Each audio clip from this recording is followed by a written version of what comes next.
Assalamualaikum warahmatullahi wabarakatuh. Alhamdulillahirabbil alamin. Allahumma shalli ala sayyidina Muhammad wa ala ali sayyidina Muhammad. Selamat pagi anak-anakku sekalian. Mudah-mudahan kalian dalam keadaan sehat walafiat. Mudah-mudahan kita dalam dilindungi Allah Subhanahu wa taala. Selamat jumpa kembali. Pembelajaran hari ini belajar pendidikan agama Islam kelas 9. Alhamdulillah, materi yang kita bahas hari ini adalah iman kepada qada dan qadar. Sebelum kita mulai pembelajaran, marilah kita berdoa bersama-sama. Bismillahirrahmanirrahim. Raditu billahi rabba wa bil islami dina wa bi Muhammadin nabiyya wa rasula. Rabbi zidni ilman wa zidni fahma waj'alni minas shalihin. Amin ya rabbal alamin. Baik, anak-anakku sekalian, pembelajaran tentang iman qada dan qadar ada dua KD yang harus kita kuasai, yang harus kita pelajari. KD yang pertama, memahami makna iman kepada qada dan qadar, kemudian menyajikan contoh iman kepada qada dan qadar. Adapun tujuan pembelajarannya adalah yang pertama, kalian harus mampu mendeskripsikan pengertian qada dan qadar serta takdir dengan benar. Yang kedua, menunjukkan dalil iman kepada qada dan qadar dengan benar. Dan yang ketiga, menyebutkan macam-macam takdir dan contohnya dengan benar. Baik, yang pertama definisi qada. Apa itu qada? Qada menurut bahasa artinya ketetapan dan ketentuan. Sedangkan menurut istilah, ketetapan Allah Subhanahu wa taala terhadap semua makhluk di alam semesta sejak zaman azali. Apa itu zaman azali? Zaman di mana sebelum semua makhluk diciptakan. Jadi makhluk sebelum diciptakannya itu sudah ada ketentuan oleh Allah Subhanahu wa taala. Definisi qadar, apa itu qadar? Menurut bahasa artinya ukuran, kadar, aturan, perwujudan kehendak.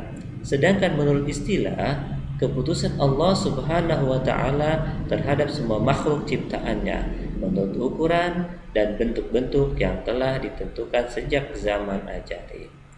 Nah, bagaimana dengan definisi iman kepada qada dan qadar? Yakni meyakini dengan sepenuh hati bahwa Allah Subhanahu wa taala telah menentukan semua hal yang berhubungan dengan kehidupan makhluk di alam semesta berdasarkan ukuran yang telah ditentukan.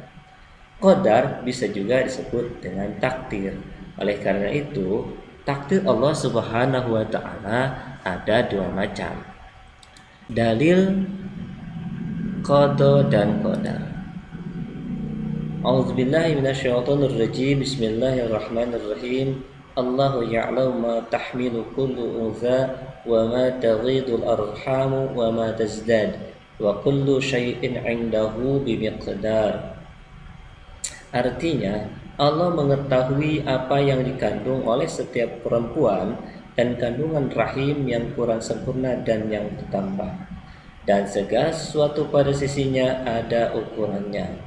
Wa kullu syai'in 'indahu bimiqdar. Dan segala sesuatu pada sisinya ada ukurannya. Ini adalah dalil qada dan qadar. Setiap manusia ketika mau dilahirkan, jenis kelaminnya apa, kemudian rezekinya bagaimana, kematiannya kapan, umur sampai di mana, itu sudah ditentukan oleh Allah Subhanahu wa taala sebelum bayi itu dilahirkan. Makanya ayat ini menjelaskan Allah mengetahui apa yang dikandung oleh setiap perempuan. Maksudnya Allah mengetahui bayi ini ketika Allah ciptakan dalam suatu rahim perempuan, rezekinya, jodohnya, kemudian kematiannya, segala sesuatunya semua sudah ditetapkan Allah Subhanahu wa taala. Baik, kita lanjut dengan pembagian takdir. Takdir dibagi dua. Yang pertama, takdir mu'allaq. Apa itu takdir mu'allaq? Takdir Allah Subhanahu wa taala atas makhluknya yang mengikut sertakan peran manusia melalui ikhtiar dan doa yang dipanjatkan. Takdir yang dapat diubah sesuai dengan usaha manusia yang hasilnya tetap ditentukan Allah Subhanahu wa taala.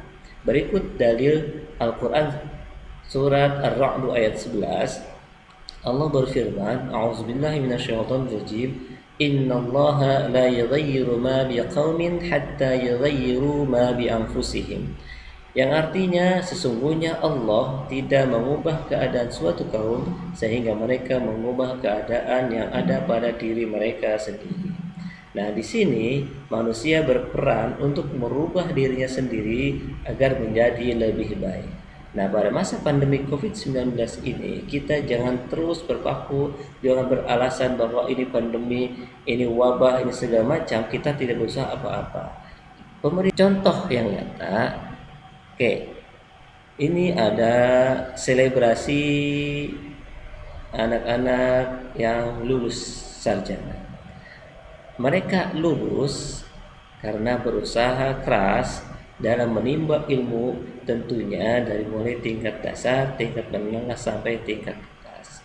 Nah, mereka berhasil karena ikhtiar mereka sendiri, karena usaha mereka sendiri untuk menjadi yang lebih baik. Nah, ini mereka lulus itu atas usaha di sisi, tentunya Allah juga yang menentukannya. Dan yang gambar yang kedua, ini gambaran orang kaya raya. Apakah serta-merta kita dilahirkan kaya raya? Tentu tidak. Semua orang berusaha, kemudian usahanya apa saja, yang terpenting usahanya yang halal, baik berdagang maupun menjadi birokrat ataupun apapun itu, dia berusaha menjadi orang kaya. Kalau kita diam saja tanpa usaha apa-apa, apakah menjadi orang kaya? Tentu tidak. Atau apakah kita diam saja, apakah kita berhasil? Tentu tidak. Ini tergantung seberapa kuat usaha kita untuk menjadi orang yang sukses. Oleh karenanya, Allah memberikan peran kepada kita untuk selalu berikhtiar dan berdoa memohon kepadanya agar kita menjadi orang yang berhasil, orang yang sukses. Perhatikan contoh yang ketiga, ini adalah tokoh ilmuwan muslim, namanya Al-Khwarizmi. Beliau adalah penemu algoritma dan aljabar di bidang ilmu matematika. Tentunya kenapa dia sebagai peneliti kemudian berhasil, ilmunya, penelitiannya digunakan di seluruh dunia. Al-Khwarizmi ini tentunya dia berusaha keras, belajar kepada guru-gurunya dan sebagainya, kemudian menjadi peneliti dan berhasil. Inilah perubahan-perubahan dari mulai yang tidak tahu kemudian menjadi tahu. Allah memberikan peran begini, Innallaha la yughayyiru ma biqaumin. Sesungguhnya Allah tidak akan merubah suatu kaum hatta yughayyiru ma bi anfusihim. Jadi sehingga orang tersebut sendirilah yang merubahnya. Makanya di sini kalau kita ingin menjadi orang yang sukses, menjadi orang yang kaya atau menjadi orang yang cerdas sekalipun, tentunya kita harus berusaha keras semaksimal mungkin. Oke, takdir yang kedua yaitu takdir mubrom. Apa sih takdir mubrom? Takdir yang sudah pasti berlaku pada diri manusia. Jadi manusia tidak memiliki peran untuk mengubahnya. Hanya Allah yang tahu, hanya Allah yang menentukannya pada zaman ajali. Di sini contohnya adalah tentang kematian seseorang. Ayatnya sebagaimana Allah berfirman, A'udzubillahi minasyaitonirrajim, wa likulli ummatin ajal, fa idza jaa ajaluhum la yasta'khiruna sa'ata wa la yastaqdimun. Yang artinya, tiap-tiap umat mempunyai batas waktu, maka apabila telah datang waktunya, mereka tidak dapat mengundurkannya barang sesaat pun dan tidak dapat pula memajukannya. Nah, di sini kematian seseorang sudah Allah tentukan.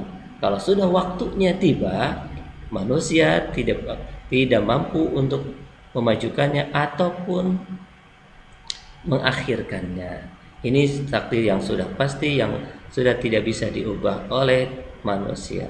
Hubungan antara qada dan qadar, di sini Bapak akan menjelaskan tentang hubungannya. Yang pertama, qada adalah rencana Allah, yang kedua qadar adalah merupakan pelaksanaan atau perwujudannya. Nah, di bawah ini ada 3 ilustrasi yang mudah-mudahan kalian pahami. 4 ketetapan Allah zaman ajali, 4 ketetapan sebelum alam ini diciptakan. Yang pertama, kehidupan dan kematian. yang kedua rezeki, yang ketiga jodoh, yang keempat bahagia dan celaka. Apabila manusia telah mengalami keempat hal di atas, berarti takdir Allah telah berlaku.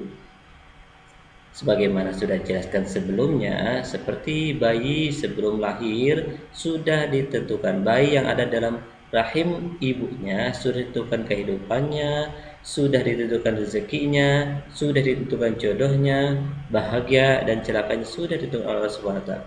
Ketika bayi itu kemudian dilahirkan dan mengalami semua yang keempat ini, berarti takdir Allah telah berlaku. Dan ilustrasi yang kedua, ketetapan Allah dalam menciptakan alam semesta beserta isinya pada zaman azali. Jadi Allah sebelum menciptakan alam semesta ini sudah ada ketetapannya.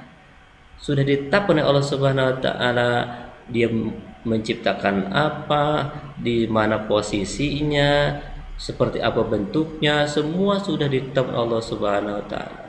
Dan alam semesta beserta isinya yang dapat kita lihat sekarang secara nyata dan dapat kita rasakan sekarang secara nyata juga, berarti itu namanya takdir Allah atau qadar Allah telah berlaku.